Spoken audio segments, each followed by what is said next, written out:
जय माताजी विद्यार्थी मित्रों आजना विडियो में आपणे महत्वना पर्यावरणीय सम्मेलनों अने पर्यावरणीय संगठनों विषे बात करवानी छे। आपणे जाणीए छीए कि हवेथी भरतीनी पेटर्न बदलाई गई है अने छेल्ले लेवायेली फॉरेस्ट गार्डनी भरती होय के पोलीस कोन्स्टेबलनी भरती होय के अन्य कोईपण भरती होय, दरेक भरती में पर्यावरणीय सम्मेलनों अने पर्यावरणीय संगठनों विशेना प्रश्नों पूछाय छे। तो आजना विडियो में आपणे अगत्यना पर्यावरणीय सम्मेलनों अने पर्यावरणीय संगठनों विषे चर्चा करवानी छे। तो चालो शुरू करीए। तेमां सौ प्रथम है स्टॉकहोम सम्मेलन। स्टॉकहोम सम्मेलन ने संयुक्त राष्ट्र सम्मेलन पण कहेवामां आवे छे। स्टॉकहोम सम्मेलन क्यां योजायुं हतुं? तो स्टॉकहोम सम्मेलन है स्वीडनना स्टॉकहोम शहर में योजायुं हतुं। तो मित्रों आमांथी प्रश्न पूछाई शके कि स्टॉकहोम सम्मेलन क्या देश में योजायुं हतुं? तो मित्रों ए प्रश्ननो जवाब आवशे स्वीडन। देश खास याद राखजो, स्टॉकहोम सम्मेलन स्वीडनना स्टॉकहोम शहर में योजायुं हतुं। स्टॉकहोम सम्मेलन की शुरुआत क्यारे थई हती? तो 5 जून 1972। मित्रों आमांथी पण डायरेक्ट प्रश्न पूछाई शके छे कि स्टॉकहोम सम्मेलन की शुरुआत क्यारे थई हती? तो 5 जून 1972।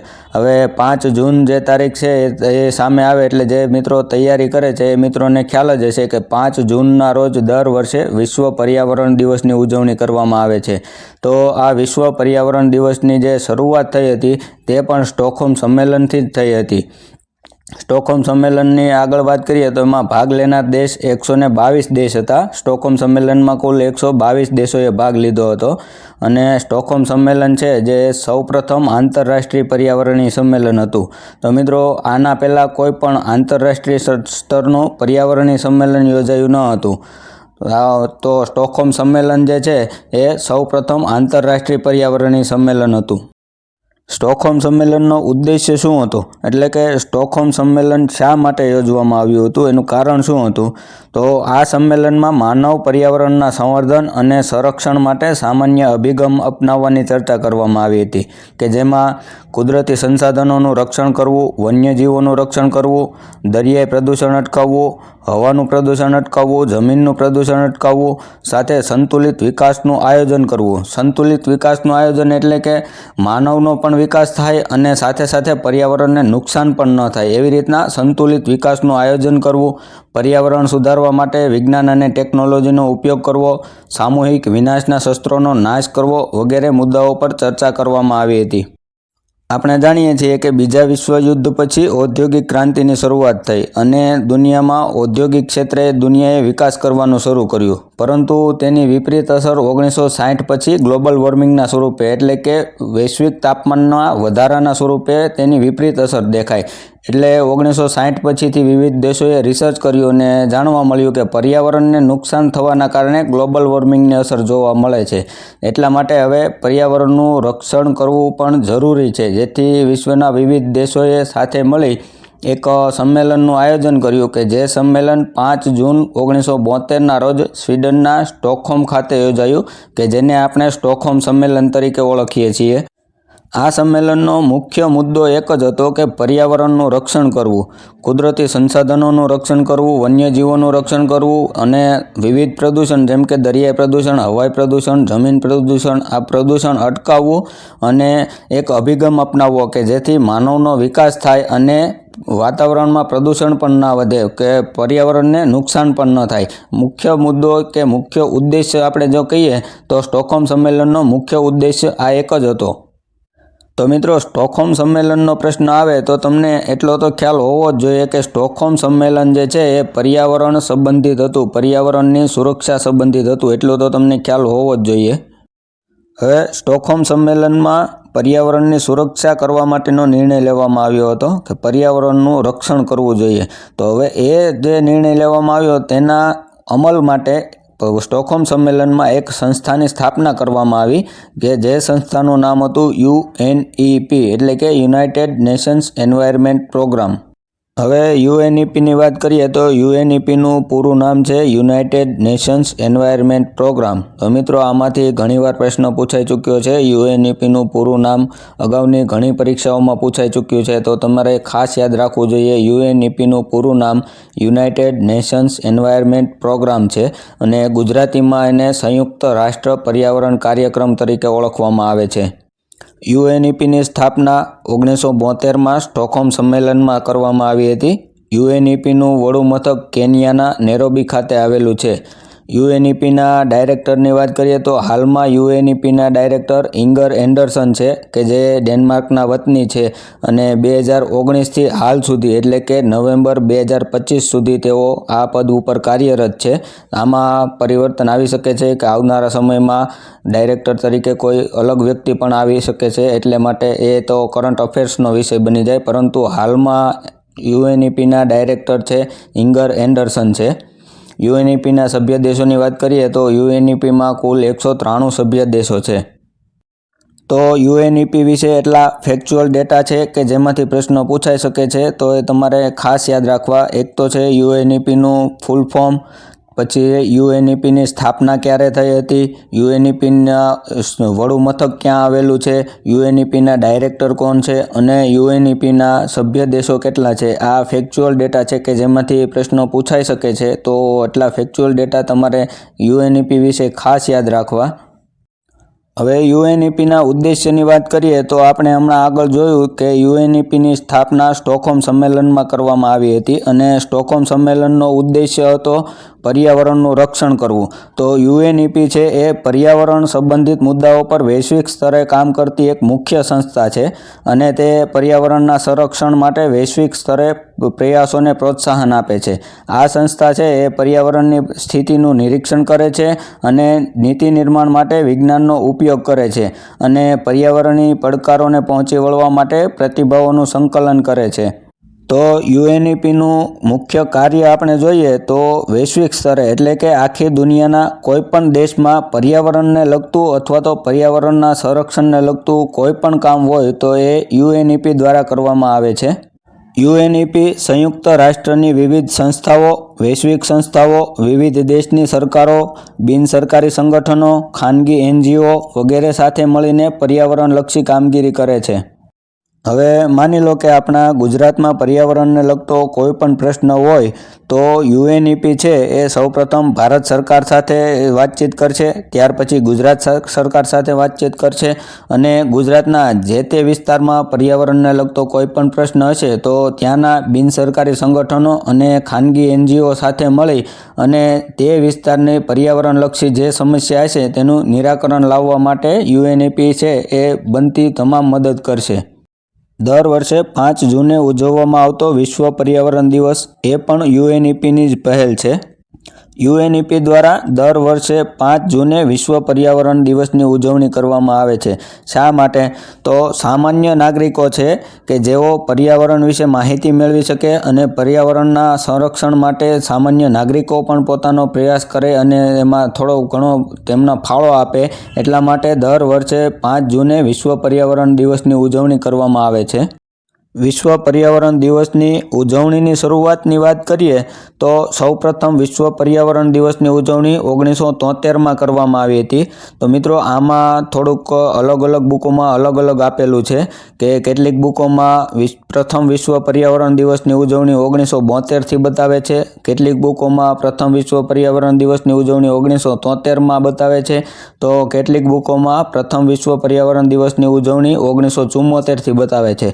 તો મિત્રો 1974 તો આવતું જ નથી અને મેં યુએનઈપીની વેબસાઇટ ઉપર જોઈને સર્ચ કર્યું હતું તો એમાં વિશ્વ પર્યાવરણ દિવસની ઉજવણીની શરૂઆત 1972થી બતાવે છે, પરંતુ સૌપ્રથમ વિશ્વ પર્યાવરણ દિવસની ઉજવણી 1973થી કરવામાં આવી હતી અને એની થીમ હતી ઓનલી વન અર્થ એટલે કે એક જ પૃથ્વી. અને આ જ અંતર્ગત 50મી વર્ષગાંઠ જે છે વિશ્વ પર્યાવરણ દિવસની 50મી વર્ષગાંઠ 2022માં ઉજવવામાં આવી હતી કે તેની થીમ પણ ઓનલી વન અર્થ હતી. તો હવે સૌપ્રથમ ઉજવણી જોઈએ તો 1973માં થઈ હતી, તો 50મી વર્ષગાંઠ 2023માં આવવી જોઈએ, જેની જગ્યાએ 50મી વર્ષગાંઠ 2022માં ઉજવવામાં આવી હતી. તો મિત્રો આ પ્રશ્નોને લઈને થોડો વિરોધાભાસ છે, પરંતુ વેબસાઇટમાં સૌપ્રથમ ઉજવણી 1973માં બતાવે છે. તો સૌપ્રથમ વિશ્વ પર્યાવરણ દિવસની ઉજવણી છે એ આપણે 1973 યાદ રાખવું. અને હવે છેલ્લે જે 2025માં જે છેલ્લે ઉજવાયેલી વિશ્વ પર્યાવરણ દિવસની વાત કરીએ તો 2025માં સાઉથ કોરિયા એનો જે યજમાન દેશ હતો. સાઉથ કોરિયા દ્વારા વિશ્વ પર્યાવરણ દિવસની ઉજવણી કરવામાં આવી હતી 2025માં. તેની થીમ હતી એન્ડિંગ પ્લાસ્ટિક પોલ્યુશન. અને હવે પછીનો જે આવનારો જે વિશ્વ પર્યાવરણ દિવસ છે એની વાત કરીએ તો 2026માં ઉજવાશે અને તેનો યજમાન છે એ અઝરબૈજાન હશે. તો 2026નો વિશ્વ પર્યાવરણ દિવસ અઝરબૈજાનમાં ઉજવવામાં આવશે. ત્યાર પછીના સંમેલનની વાત કરીએ તો વિયેના સંમેલન અથવા તો વિયેના કન્વેન્શન. વિયેના સંમેલન ક્યાં યોજાયું હતું?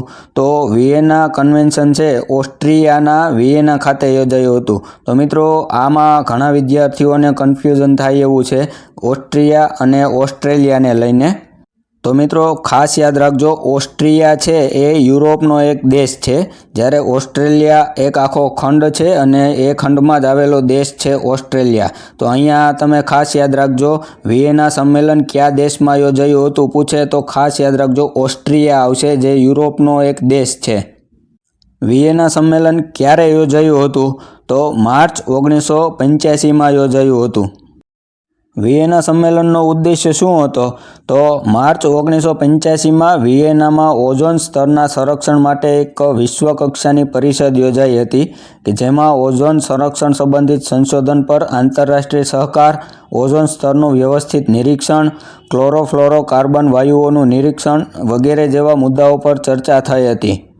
આપણે જાણીએ છીએ કે સમતાપ આવરણમાં ઓઝોન વાયુનું સ્તર આવેલું છે કે જે સૂર્યમાંથી આવતા પારજાંબલી કિરણોથી પૃથ્વીનું રક્ષણ કરે છે. છેલ્લા કેટલાક સમયથી ગ્લોબલ વોર્મિંગ અને પ્રદૂષણ વધવાના કારણે ઓઝોન વાયુના સ્તરમાં ગાબડા પડી રહ્યા છે, એટલે કે ઓઝોન વાયુનું સ્તર જે છે એ પાતળું પડી રહ્યું છે, નબળું પડી રહ્યું છે.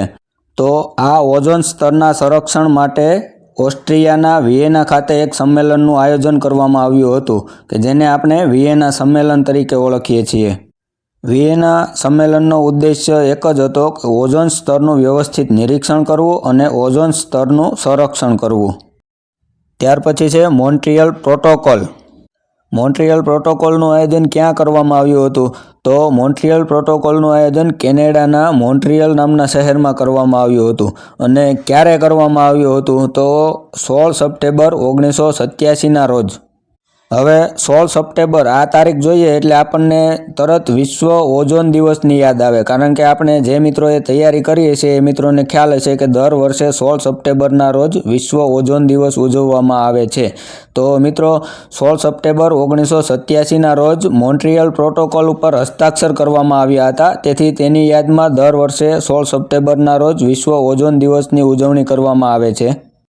મોન્ટ્રીયલ પ્રોટોકોલનો ઉદ્દેશ્ય શું હતો?